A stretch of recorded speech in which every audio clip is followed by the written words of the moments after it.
Good evening, everybody. Welcome to Shepherd's Corner.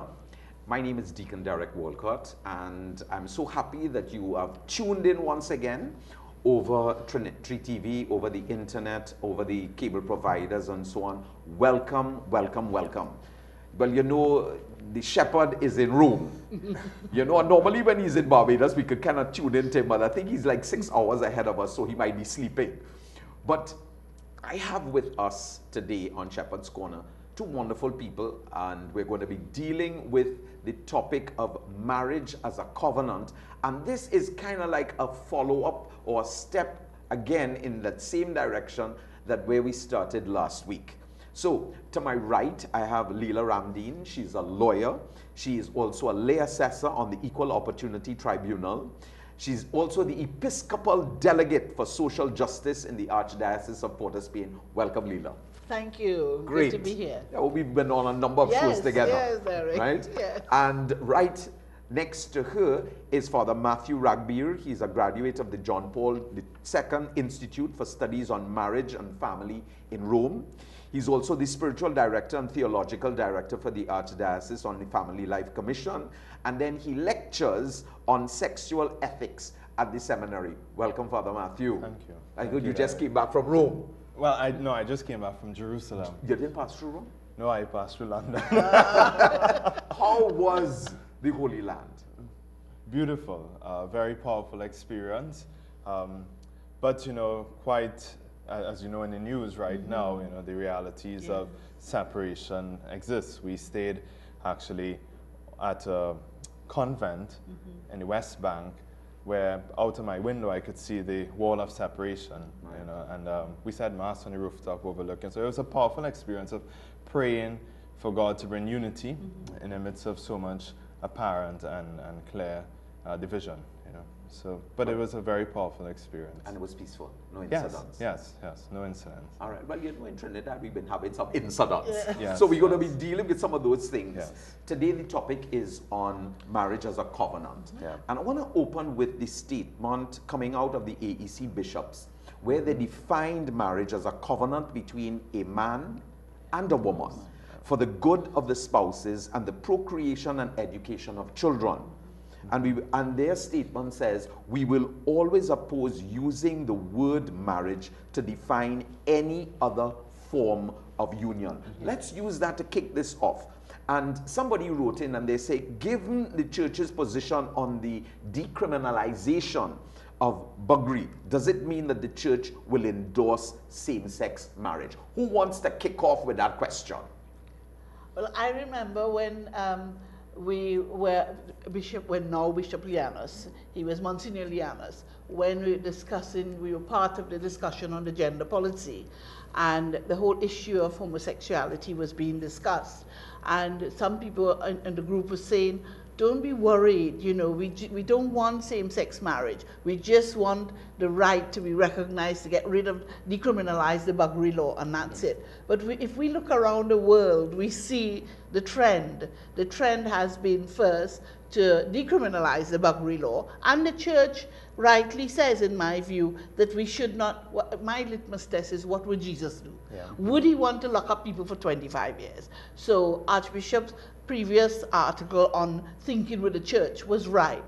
We really, the church in to the UN, the representative to the UN rightly said in the 63rd session that all states should be encouraged to decriminalize homosexuality. It is a big gap between decriminalizing sexuality, homosexuality, and actually moving towards same-sex marriage. Our church, as Archbishop Harris Emeritus Harris had said, we would always oppose same-sex marriage. We'd fight to the end to maintain marriage between man and woman, because that's what our faith tells us. Yes. Yeah? And more than faith, you know, it's so that we can argue this in many theological reasons. For instance, you know, what God has created and the scriptures, the Christ and the church, that man and woman is an example, and their strength comes from that. But what is important is to move beyond the theological and to face some of the real sociological realities and the realities of natural law that are clear in it. So for instance, it is only within a marriage, a monogamous marriage of man and woman, that you find, first of all, the social capital. You know, we speak about social capital that's being generated. And what is the social capital? It means that as they bring their love into one and the fidelity, you create a kind of, you know what we use capital for, you know, to expand, to buy things. You create a social capital that brings cohesion to the society. Because in their bonds and in having children and in procreation, they create bonds and, you know, linkages, intergenerational linkages that bring the fabric of society together and bring cohesion. That's beyond theology, you know. There is a very natural and sociological importance that the church is pointing out there, that we must understand the stability it brings, the trust, the ability to grow as a society. It all depends upon this, and therefore what we have is a relational common good. You know, it's a common good that must be secured, and we have to ask ourselves, what is the role of democracy? What is the role of governments, of legislatures, if not for the common good? You know, and protecting and upholding the social fabric and the common good that is there. That's part of the teaching of the church, and the church points that out. But you have the you know, many factions saying that the fear is that once you allow for the removal of the Bagri law, you then open up a can of worms. You then give somebody, you give the side that wants gay marriage and so on, and the rights to gay marriage, a foot inside. You know, now Archbishop Jason says, I believe with the church that marriage is the load-bearing wall of civilization. So when we allow, if the fears of a lot of our brothers and sisters within the faith and also outside of the faith, what they are seeing is that chink in the armor. You know, how do we relate to that then? Well, he's rightly continuing to say that if we legalize same-sex union and call them marriage, that will damage the institution of marriage and change fundamentally the meaning of the word. And that's why Catholics will stand with other faith communities that want to preserve marriage. Now, one of the things the judge said, Justice Rampersad, is that he challenged the state when the state said that they wanted to retain the Bagri law to make sure that the values of society are maintained. And he said, well, family values. He said, well, what family values? Because the norm nowadays is single-parent family. So it's interesting the judge used that. Now, we accept as Catholics that we do not live in societies in our world today where marriage is valued by everyone. But God calls us to set a standard. We have, as His Grace rightly said, we do not pander to the trends of the time, but to the eternal laws of God. And so while we may have a lot of single parents, while we may have in other countries, England, UK and Ireland and US have same-sex marriage and other places. While that may exist, we have to have certain standards according to the law of God that we will strive towards. And that's why his article on marriage, the covenant, is so important. What is it that we stand for? You know, as they say, if you stand for everything, if you don't stand up for something, you'll fall for everything. Okay, no, I'm glad that you said that. If you don't stand for something, you're going to fall for everything. But if these older societies, right, like Ireland, you mentioned, Yes. like England, Yes. you mentioned, like United States that you mentioned, fell. Yes. Will Trinidad fall too? Don't we run that risk? We certainly do. Yes. You know, we certainly do run that risk. He actually accepts that, doesn't he? He said that Yes. in Thinking with the Church, where he said that that is another issue that he said it's a matter of, I know a major objection is that repealing the Buggery laws will open the door to same-sex marriage. These may be strategies that are tied together. We need to deal with them separately. We will oppose same-sex marriage in every way possible, and that's a different issue. So we're not ostriches putting our heads in the sand and ignoring the fact that that may come. But we cannot say because that may come, we will continue with the discrimination of our catechism.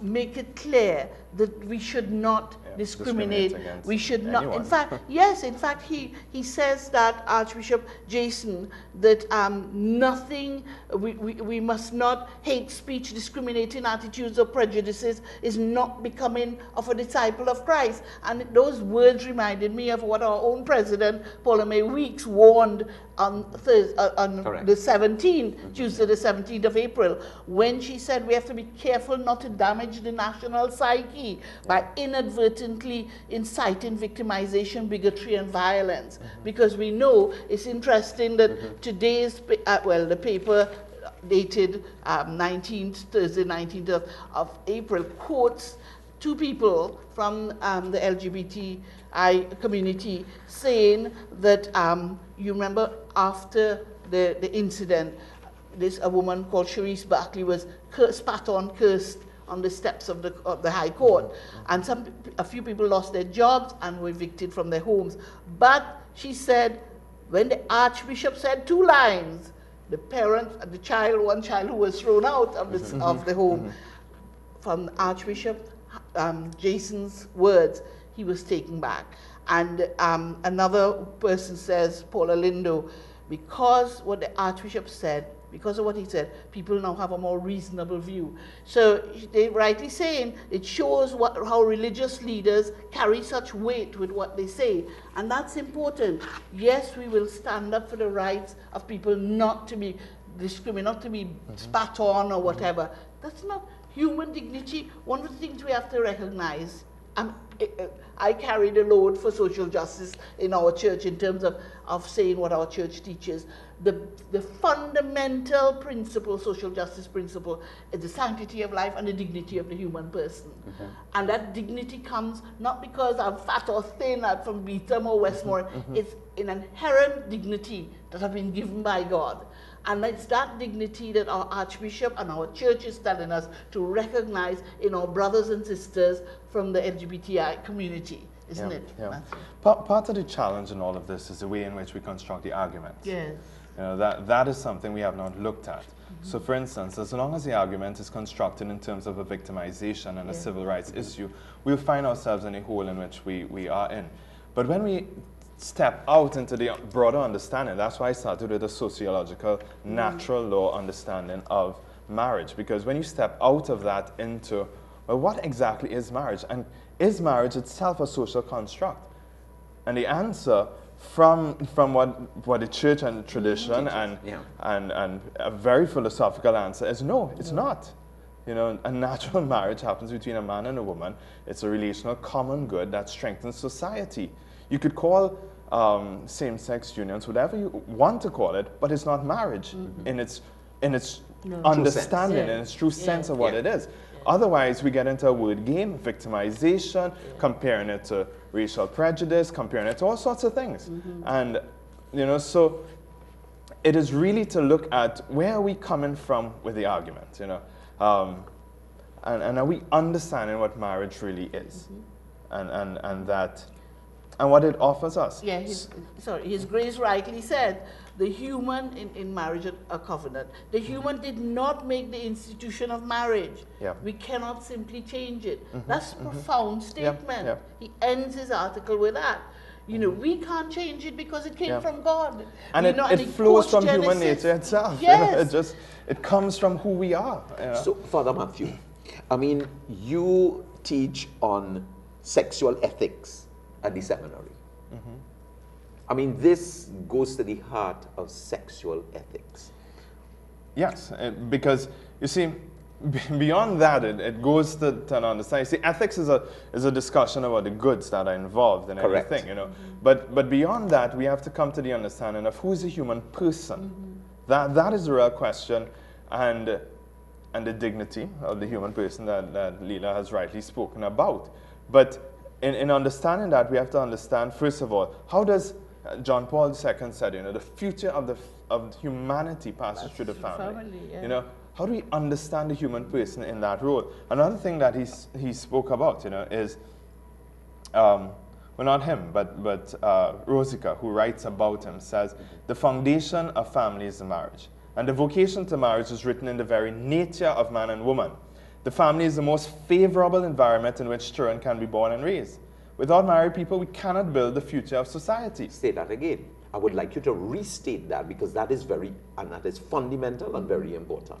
The foundation of the family is marriage.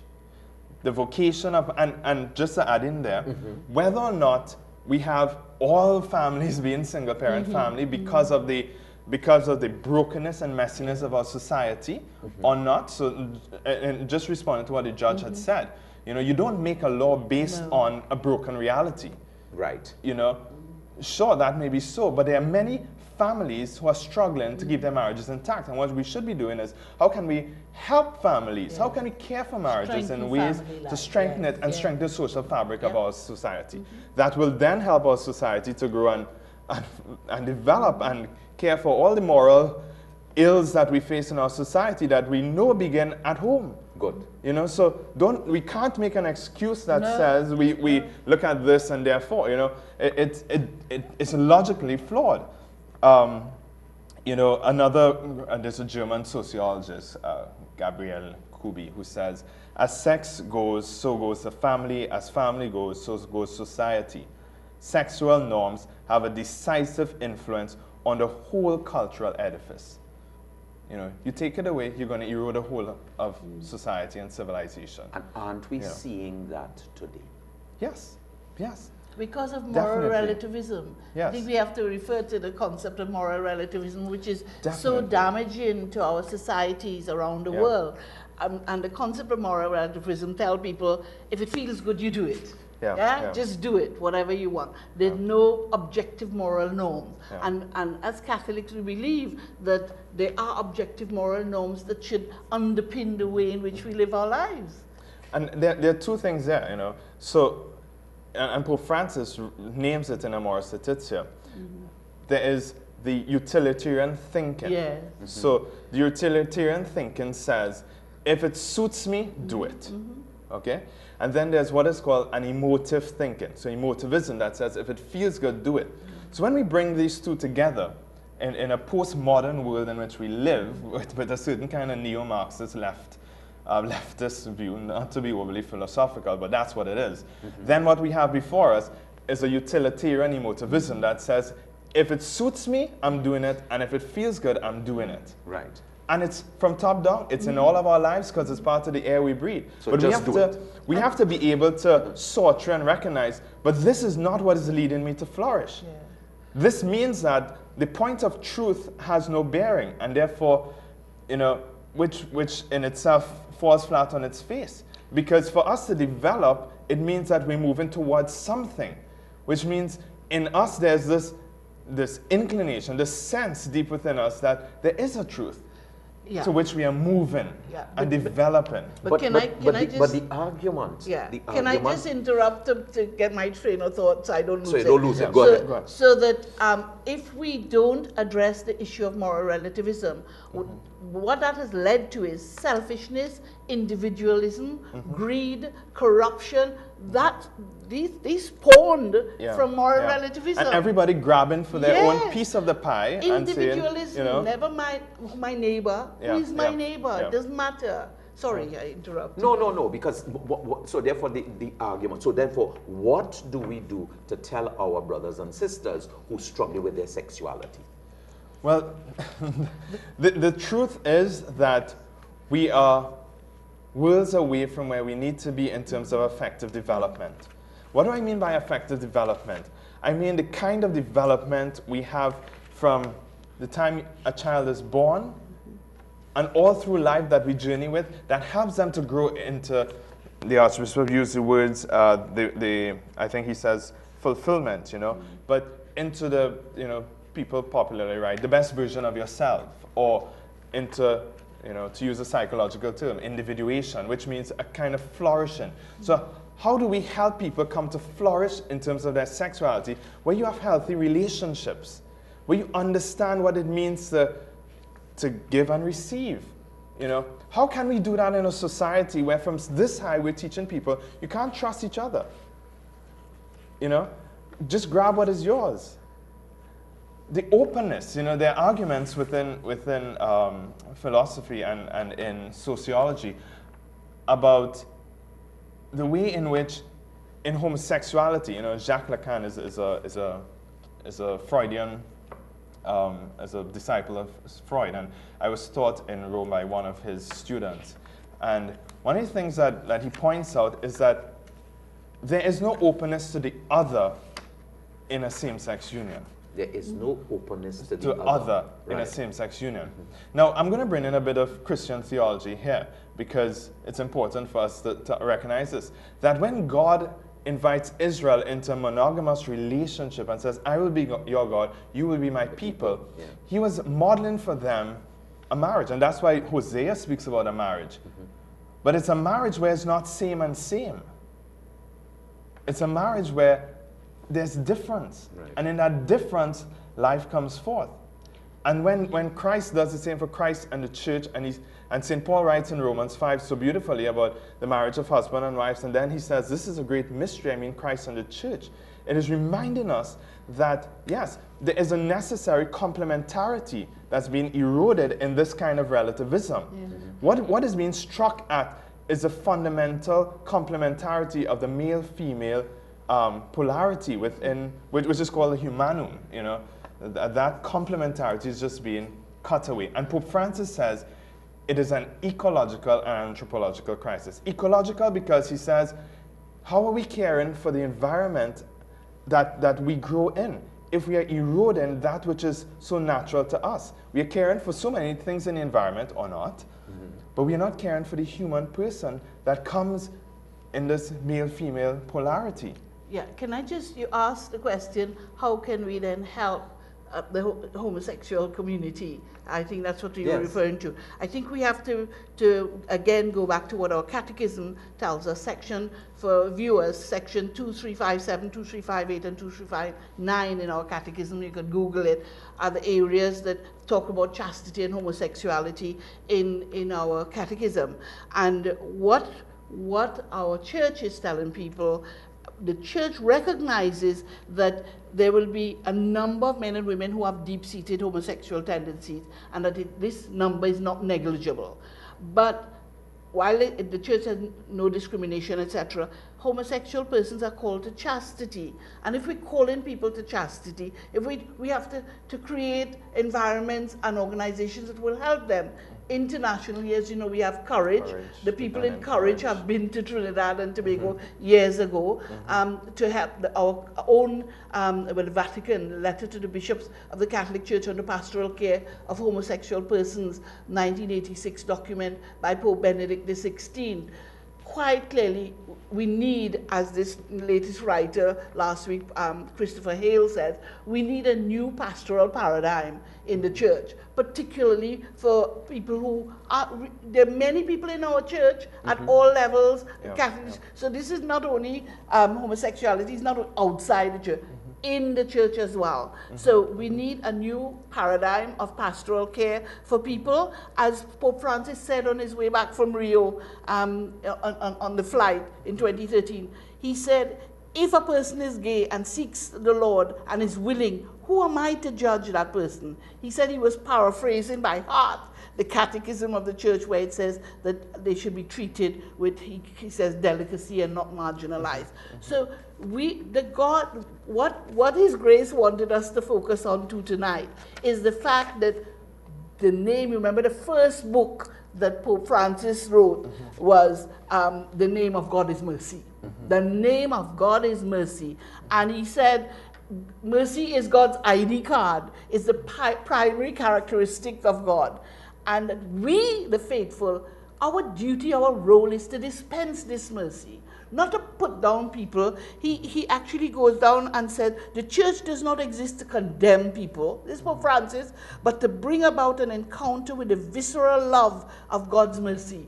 So, you know, if there are no situations, he said, we cannot get out of. We are not condemned to sink into quicksand. Mercy is the first attribute of God. God doesn't want anybody to be lost. His mercy is infinitely greater than our sins. Nothing in the church, he says, in the church's preaching or witness can be lacking in mercy. So in all of this discussion, let's remember, as His Grace wants us to do, that our God is a merciful God.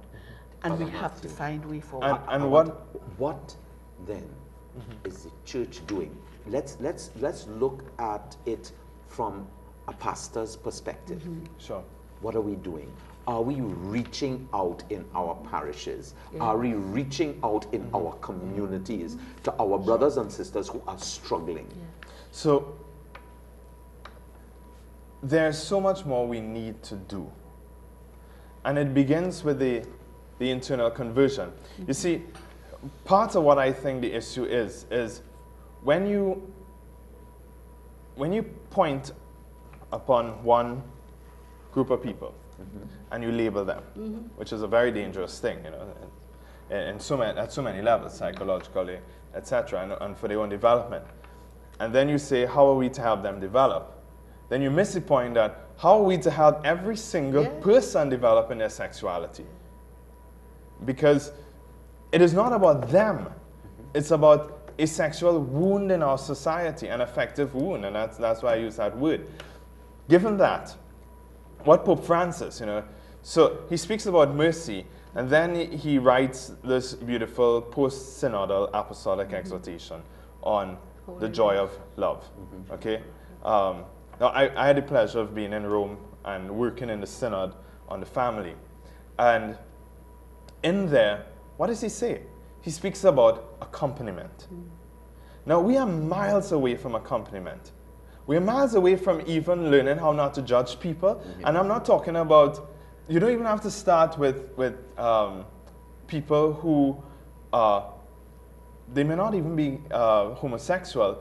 They may be effeminate, and people already label them. And not everybody who's effeminate is homosexual either. But just think about the way in which, as a society, we judge. Okay? And then, so how do we tackle that? And how do we as Christians keep ourselves accountable for that? And then how do we journey and walk with people towards what Christ is asking? Now, all those things mean that we have to begin creating pastoral plans and training people to do those things. Pope Francis, in that same trip from Rio in 2013, in addressing the bishops in Rio, one of the things he said in one of his addresses was that we have to devise suitable pastoral plans, I'm almost quoting him word for word, where people can walk into the darkness with others and not become overcome by it. How do we help people walk towards the gospel of Christ? Not that the law of Christ is changing, but what it is that there is, as John Paul said, the law of gradualness. The law doesn't come down. We walk with each other towards where God desires us to be. It will take a lifetime and more, you know. Well, I mean, this thing has been around for a lifetime. Good evening, everybody. I know that you're looking on. You may have a number of questions that you'd like to ask the team. We're opening up the phone lines. We're opening up. I've been getting WhatsApp messages already. So we would like to invite you to please call in or send your WhatsApp messages, or you can actually talk to us on Facebook. You know, send your messages on our Facebook page at Living Water Community. So please, we would like to get your comments on what we're talking about, and maybe to answer some of the questions that you may have, especially if you're struggling and trying to balance the two. You know, God's mercy, you know, and how do we, you know, I guess overcome our fear. of what's happening right now. You may have relatives struggling with their own sexuality, you know, and you're struggling even to deal with those relationships, you know. So I'm inviting you all to call in. Come, get in touch with us. Let's talk. Let's have a conversation. Yes, you see, that's the sad thing, that in the past it was taboo to talk about it. I know many families where, in fact, the concept, the glossary now is LGBTQIA, it's expanded. And when you look at the meaning of some of these words, it's not only homosexuality, and so it's expanding, and we have to understand we need that conversation.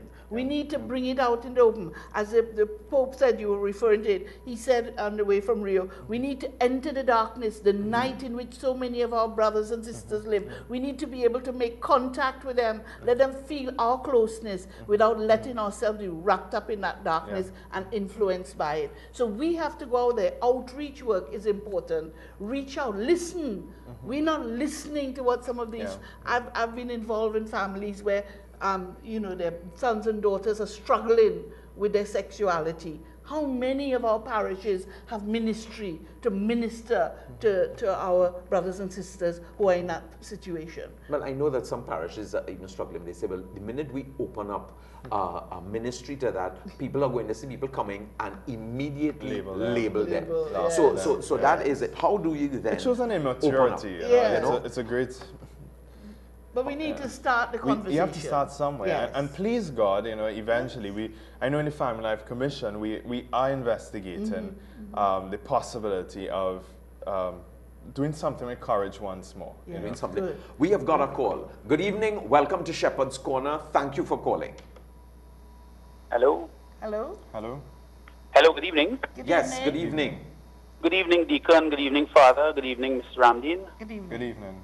How are you? Fine, thanks. Good, thank you. All right. I'm enjoying the program so far. I just have a couple comments I want to make. Sure. Mr. Ramdeen alluded to mercy, the need for mercy. Yes. Now, mercy is also discouraging sin. Because as Jesus admonished he admonished the adulterous woman, go and sin no more. Yes.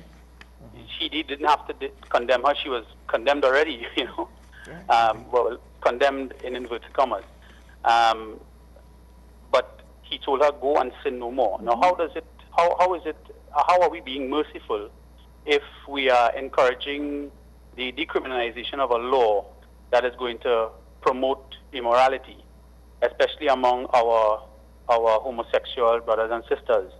And you know, we are I think we are sort of burying our heads in the sand, because this is ultimately going to lead to same-sex marriage. We know that it's happened in 26 countries, and Trinidad is going to be no exception if the law is decriminalized. You know, are we going to make what is wrong lawful? You know, as Catholics, we should be discouraging such a law and pastoring. You know, have a pastoral plan to rehabilitate homosexuals. Thank you. Yeah, just to refer again to what His Grace had said last week, that at the 63rd session of the UN in December 2008, the Church put forward its official teaching. So we need to remember this is the official teaching of our Church. And I quote, the Holy See continues to advocate that every sign of unjust discrimination towards homosexual persons should be avoided, and the Holy See urges states to do away with criminal penalties against them. As a Catholic, I always say to people, my litmus test is, what would Jesus do? Would he want us to lock up homosexuals for 25 years, which is what our law says? The Sexual Offences Act, Sections 13 and 16 that Mr. Jason Jones is seeking to have removed from our statute, says that it's either 25 years or 5 years for serious indecency. And His Grace rightly said, 25 years, I think it's in this week, Catholic News, he says in marriage and a contract, 25 years is not, I mean, does Jesus really want us to lock up people for 25 years? So in terms of the law itself, he said we have to distinguish between that, dealing with people unjustly, and same-sex marriage. They're two separate things, and he rightly said, let's deal with them separately. Yeah. So I understand from John 8, 1 to 8, the woman caught in adultery. He said, go and sin no more. But our church, in our catechism, the church has always made a distinction between sexual orientation, which is not a sin. So we can't condemn people if they have that orientation. That's morally indifferent. And the church distinguishes between that and sexual action, the action, taking an act and actually, having intercourse with somebody of the same sex or whatever. That is immoral in the church, a disordered act. Well, there are many things. There are many things here. But because you brought it up, I have to say something on it. The church actually says that the inclination itself is disordered. Yes, is disordered, yes. But yes. One of the things we have to be careful of is, as you're rightly saying, mercy and truth coming together. And part of truth is also understanding, is it right for us to penalize someone for that? And who says that is a greater sin than? Which is one of the points the Archbishop is pointing out. When it comes to that, and therefore you're getting at legality and morality. What he was speaking about last week. I was not here, but I heard about it. And therefore we have to ask ourselves, and we have to be careful that we don't fall into the trap of everybody just hitting upon this one thing, because there are many in terms of the sexual sins. There's a whole range of them, and it's really about recovering morality. Now, the other thing is this: that a mature people lives morally, whether or not you have a law. Okay, a people who have effective. A good effective formation and systems in place, and we don't, and that's why laws are there, yes, to protect us and everything else. But you cannot jail somebody for 25 years. And as you see in the 1553, I think it was one, removing all their assets and everything, then do it for everything else. Exactly. That's what he was saying, because in there was also adultery, it was also divorce, it was also everything else. We do have a call. We do have a call, and I'd like to take this call. Good evening. Welcome to Shepherd's Corner. Hello? What's going on? Maybe we lost the call. Yeah. But you wanted to continue on that, and that was one of the things that we were speaking about. Yeah. Because, there isn't a different hell for somebody who doesn't repent adultery than there is for somebody who has committed a homosexual act. You're going to both go to hell. We do have a call. Good evening. Good evening. Hello. Hello. Yes. I'd just like to say the homosexual people, they must understand that two females cannot produce a child, two males cannot produce a child. So if they chose that lifestyle, I hope that they will never ever be able to adopt a child, whether it's a little boy or a little girl. That's all I have to say. Thank you. Sure, and thank you, because what we are speaking about is that we will oppose same-sex marriage, because the essence of marriage is not that. And one of the things we don't understand deeply enough is the whole understanding of natural law, and what that means. But that's a whole other conversation. But yes, our brother is right. Yeah, that's What is it? What do the psychologists say? I'm asking you this question. Yeah. What do the psychologists say for a child growing up with two, let's say, same-sex parents? Yeah. But we'll hold on that. I'll ask you that question a little later. We have a call. Good evening. Good evening. Welcome to Shepherd's Corner. Hello, yes. Yes, we're hearing you. Hello? Yes. Hi. You hearing me, right? Yes? Yes. Okay. Good evening. I want to draw your attention to something. All right, good night to the panel. Good Good night. night. Okay. I want to draw your attention to something. Many years ago, there was a certain lawyer, he was Attorney General. He had executed a certain amount of people. Good? And then thereafter, he went and joined United Nations on where they're talking about human rights. Yes. And then thereafter, we have stopped the execution of human beings. Yes. Right? Now, you see what is happening today. When these people do whatever wrong they have committed, there's no penalty at all. And then you have people remaining inside of the system in the prison, right, under the state, or the pressure of the state. They are being attended to. There are a lot of people out here that would take pleasure in doing what they are doing and go inside of there and spend time. And sometimes they have laws that were 5 years after that they can, go to Privy Council and things like that. Now, we are playing with something here now of Sodom and Gomorrah. Now, if we can continue on saying that this law, which is archaic, or however you law people want to put it in, we have to be very careful in a sense that if we don't try to nip the circumstances in its bud right now, we're going to have difficulties. Because remember, we have in the past where the Irish priests and so were being accused wrongfully, and many times all over the world has been happening. Now, we have to be very careful on this, because sometimes parents mind their children, show them affected love and so on. They grow up with the system, and when they go on the outside, they are being encouraged into wrong things. Not only that, no, in Sodom and Gomorrah, these were one of the sins that was committed, right? And there was fire and brimstone on the Sodom and Gomorrah. We have to be careful. We are playing with fire. Now, Revelation shows you in the end of time what is going to be happening. There will be all kind of trials that are taking place. And we got to be careful what we are doing. We have to stand up and be strong. This is not only about our faith, Catholic faith. It's about the Muslim people too, the Hindu people. Everybody have to come together. But as it is right now, the indication is the law of the land, because that is where they have been to. Now, as religious body, we have to try and encourage man to female, male to female, and not what they are trying to do, because there's disease that is being spread through the same system, and we got to be careful. Okay, well, And, we want this to is my thank you for your contribution. contribution, on it, and I would like the panel to I answer to that. just wanted to refer to a comment he made initially. The church is against the death penalty.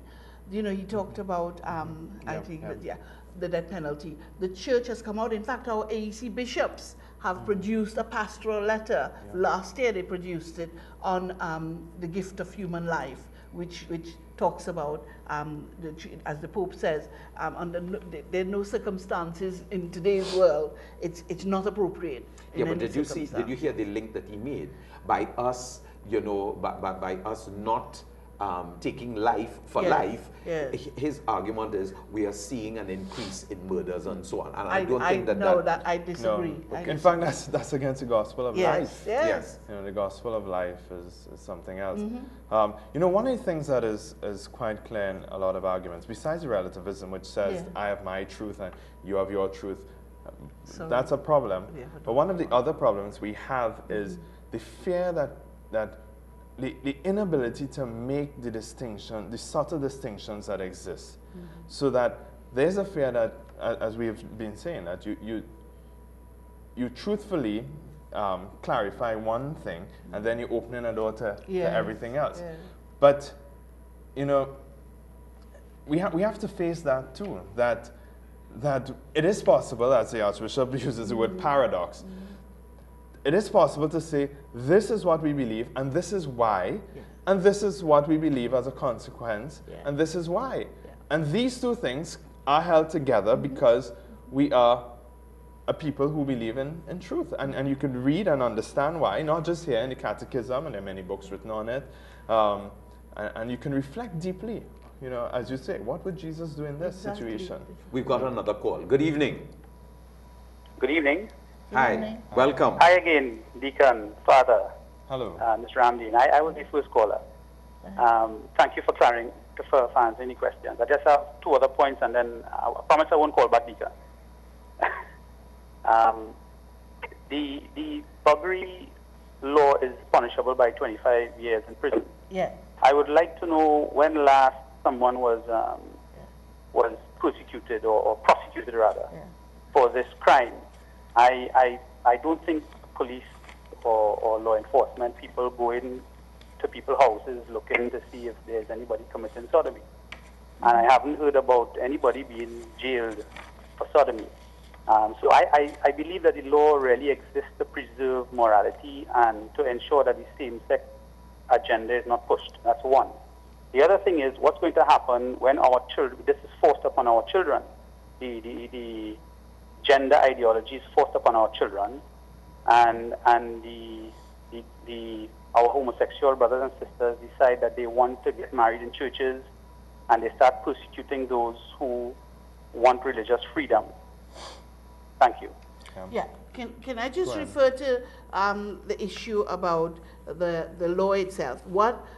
This was a law, as the judge rightly said in his 58-page judgment.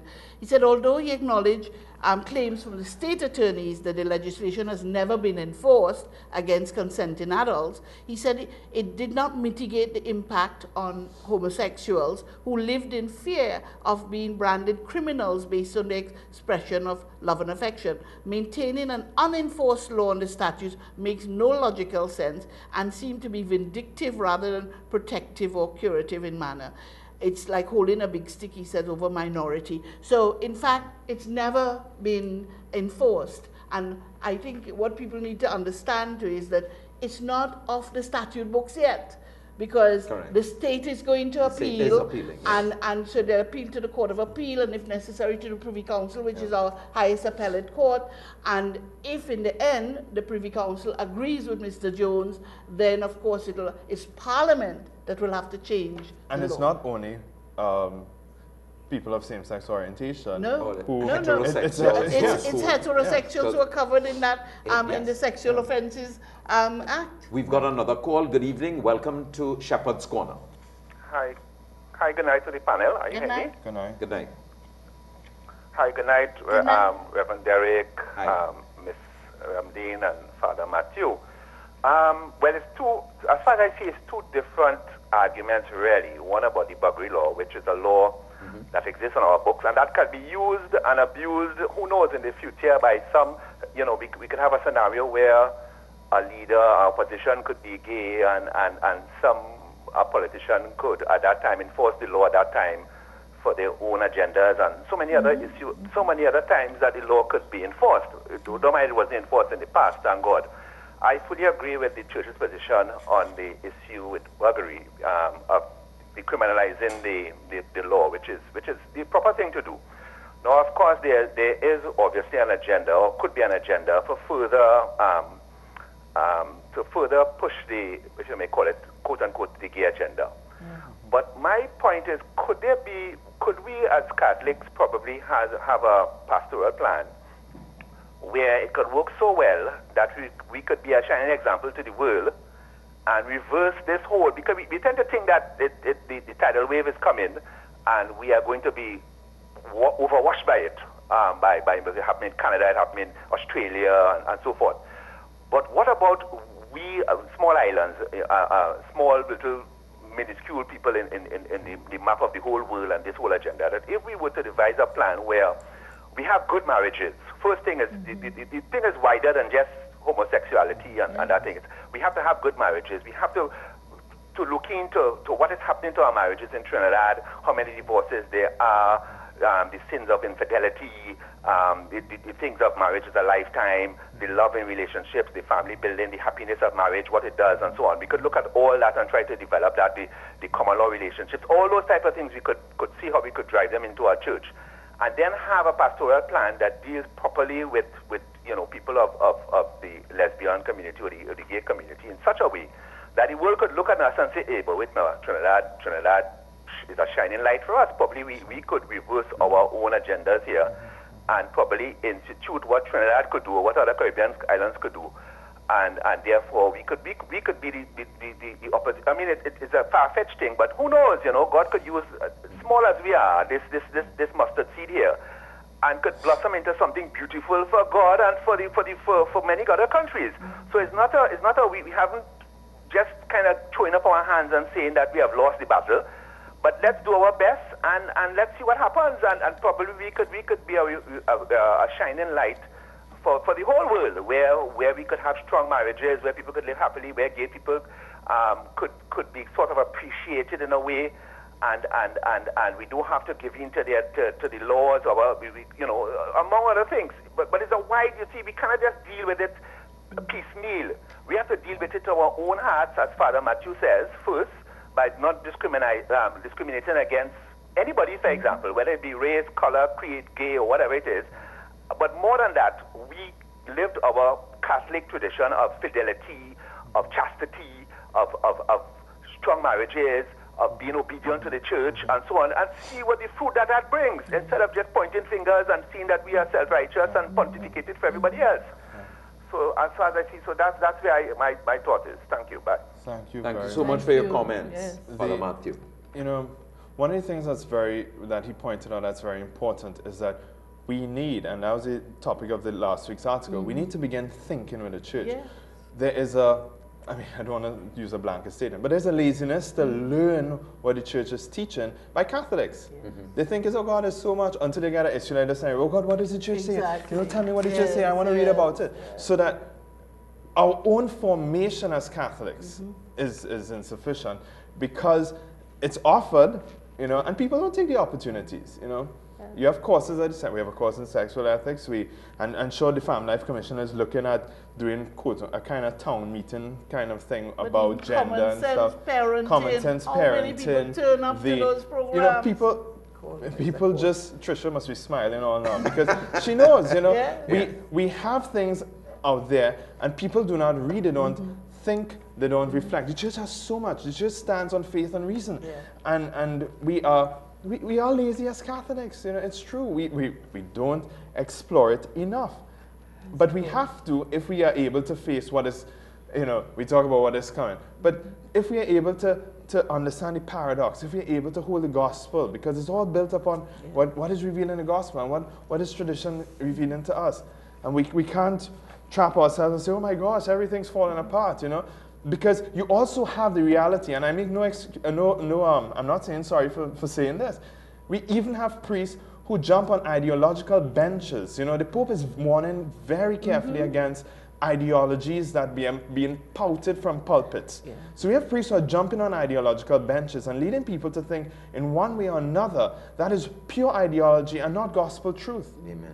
And what it does is therefore make people jump on a bandwagon, and from the time you do that, you're doing what killed Jesus. You're creating a crowd movement. Pharisaical. That is not reflective, not thinking, not, you know.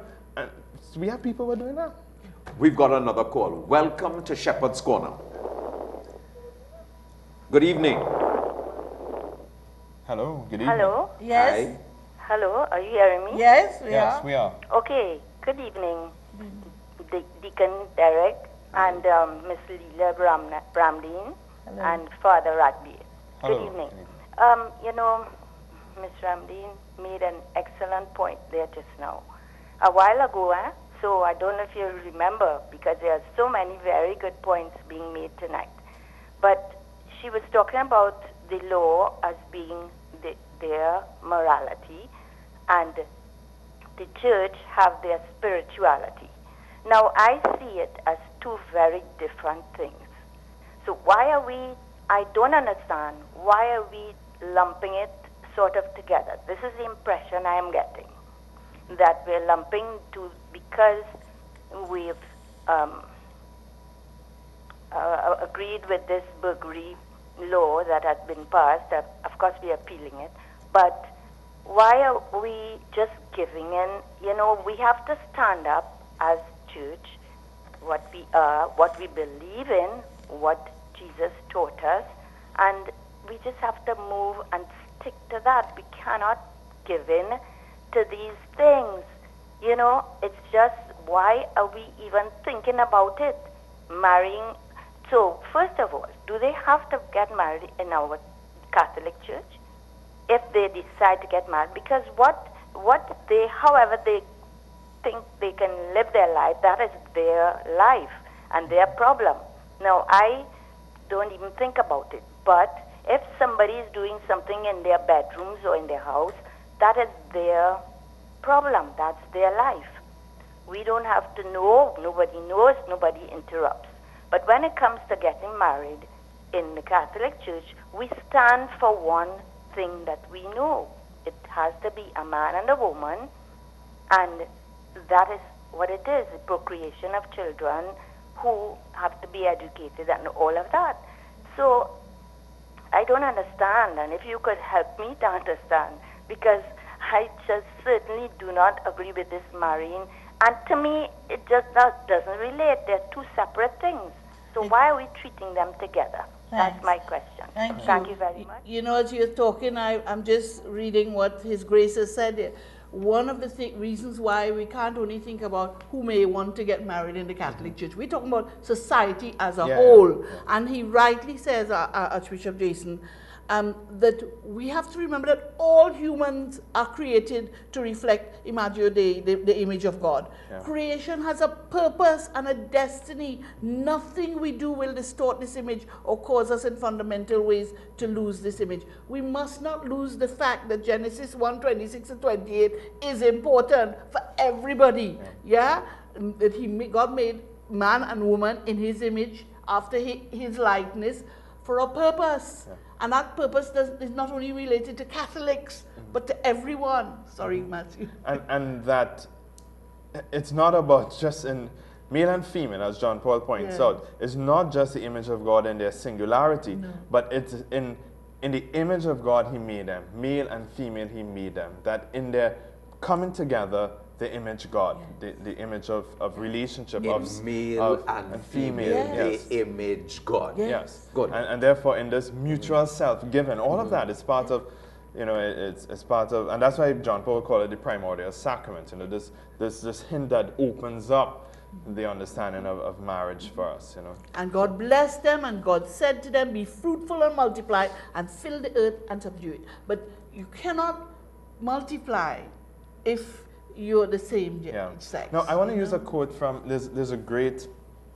I worked with some books, you know.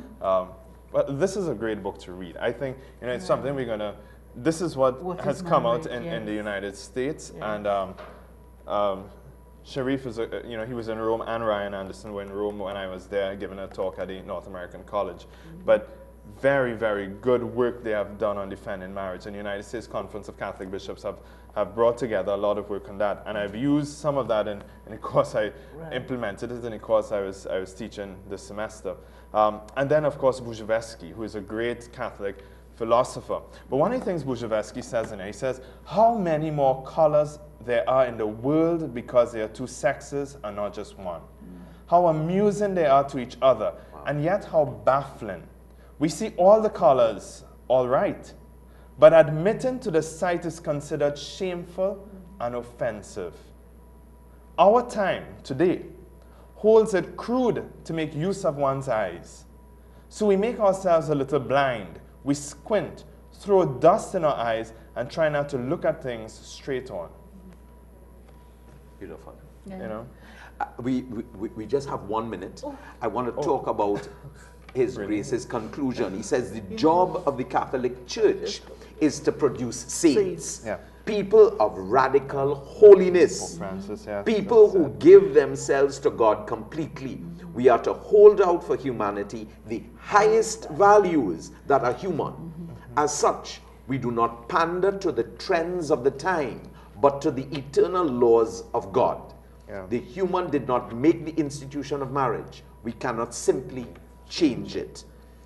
Amen. Sanctity comes through an encounter with God's mercy, God's love, and His forgiveness.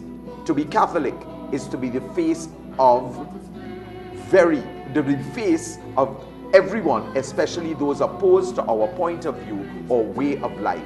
They too are children of God, made in God's image and likeness. Thank you so much for watching Shepherd's Corner. We're on again every Thursday.